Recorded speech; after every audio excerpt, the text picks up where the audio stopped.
Komiti gooftaan raga'uun koo ifamaa kenna baay'atee gooftaa koo natti dubbattee hin beektu jechoreessa har'a naa geesse Yesuus naa kananiisa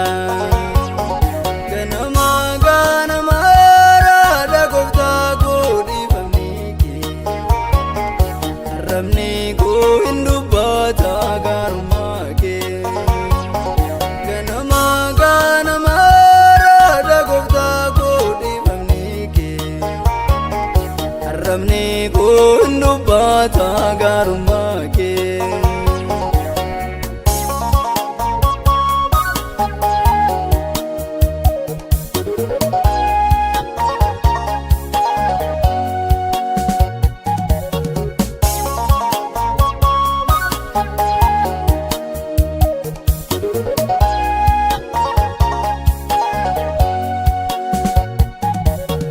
Nama nufaate nama deefte ati garuu naan nufine amma har'atte amala koo hunda baatte asin nageesse guddisaa kooti gooftaa sin na guddise gatettiin kee amma dhumaatti na baata ano sinni suwatis nandi singofta gatettiin kee amma dhumaatti na baata ano sinni suwatis nandi singofta otoo naannooffine naan dadhabne naa baatte gooftaa koo eegumsa keetiin jiraatte irra keessetti lubbuun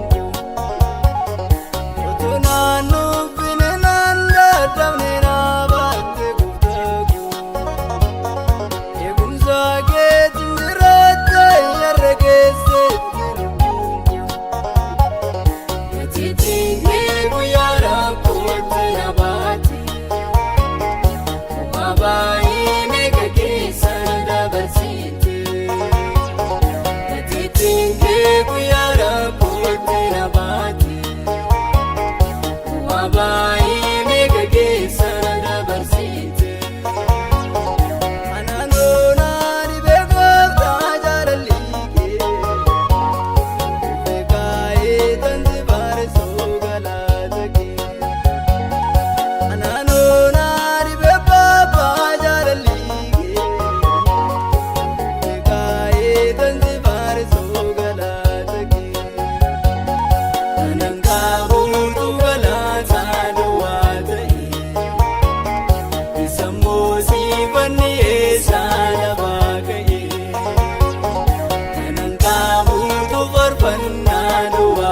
harka keetti